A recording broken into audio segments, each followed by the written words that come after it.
Bismillahirrahmanirrahim. Ya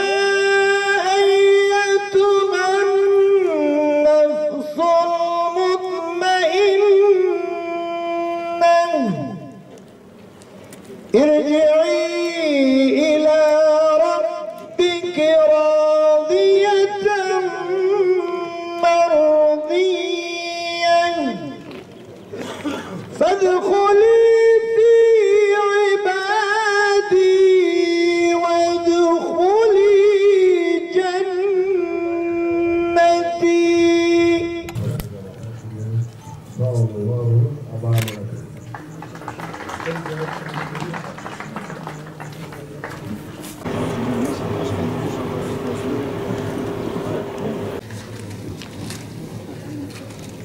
Abinin şehadetinin yıl dönümünü anma programına hepiniz hoş geldiniz.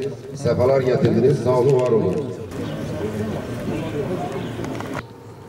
كان سجالا ما بين الحق والباطل، كان مثالا ما بين أولئك الذين يحملون المشاعر الإنسانية الراقية والنوايا الطيبة والصادقة في مساعدة الآخرين، وبين أولئك الذين يتجردون من كل هذه المشاعر الإنسانية ويمارسون كالعادة ساديتهم وقتلهم وتعذيبهم.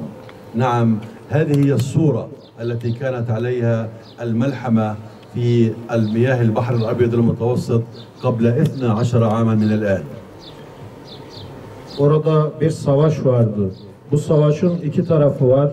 Bir tarafında insani duygular, rahmet taşıyan ve diğerlerine yardım etme ruhuyla yola çıkanlar arasında, karşı tarafta da vahşilik, canilik ve güzel olan her şeyi yok etme peşinde olanlar arasında bir savaştı.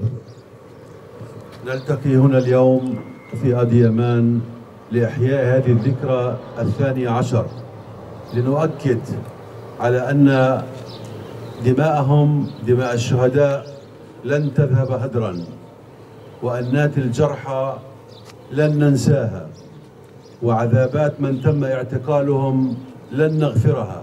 فإذا اعتقدت إسرائيل بأنها سوف تفلت من هذه الجريمة فنحن نقول لها الآن وبعد 12 عاما أننا كفلسطينيين وكأتراك وكمسلمين لن ننسى ولن نغفر ولن نسامح.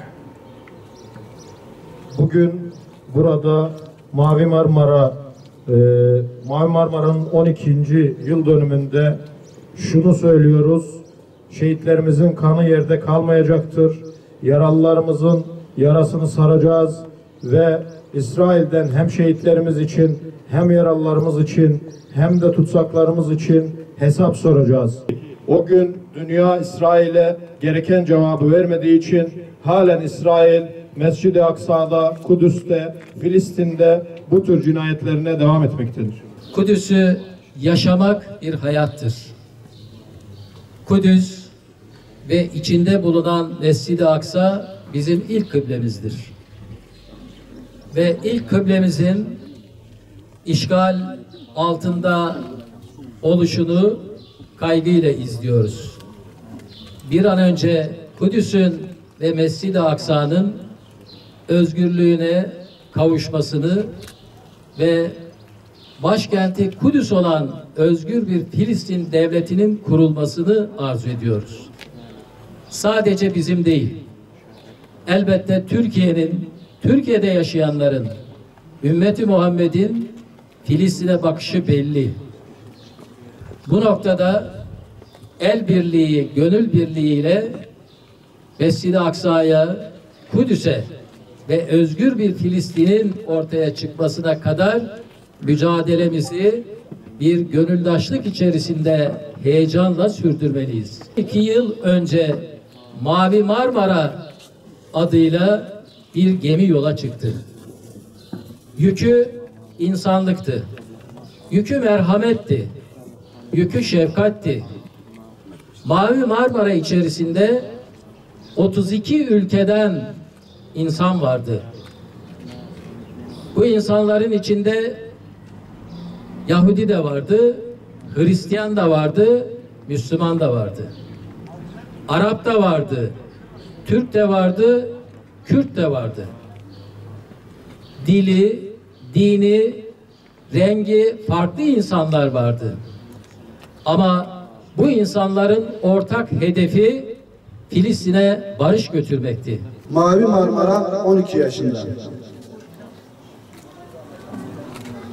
Son 70 yıldır Orta Doğu'da sadece problemden, kandan ve gözyaşından beslenen Siyonist İsrail çeteleri sadece Filistin için değil, Türkiye için de bir güvenlik sorunudur. 2010 yılında insani yardım taşıyan Mavi Marmara gemisine uluslararası sularda yaptıkları hukuksuz saldırı ile 9 vatandaşımız şehit edilmiş, bir kişi 4 yıl boyunca komada kaldıktan sonra şehit düşmüştür.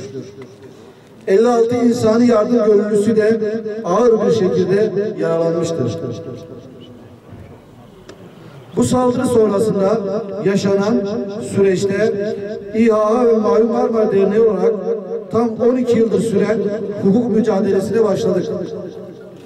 Şehitlerimiz ve yaralılarımız adına ulusal ve uluslararası mecralarda yaptığımız kişisel başvurulara gayri hukuki şekilde engel olunmaya çalışıldı. Mülkün temeli olan adalet, Yahudi lobisinin gizli görüşmeleriyle engellenmeye çalışıldı. Bağımsız Türkiye mahkemeleri taraflı tutumu ile insanların hak ve hukuk araçlarına engel üstüne engel koydu. Mavi Marmara saldırısından sonra İsrail Türkiye'ye onlarca söz verdi.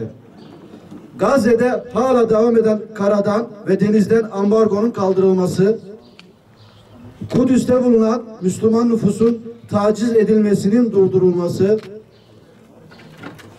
İslam'ın en önemli kutsal mekanlarından biri olan Mescid-i Aksa'daki saldırıların önlenmesi ve Filistinlilere seyahat, din özgürlüğü tanınması gibi yerine getirilmeyen onlarca sözler verildi. Filistin ve Kudüs konusundaki duyarlılığımızı uluslararası alana da bir şekilde ulaştırmaya çalıştık.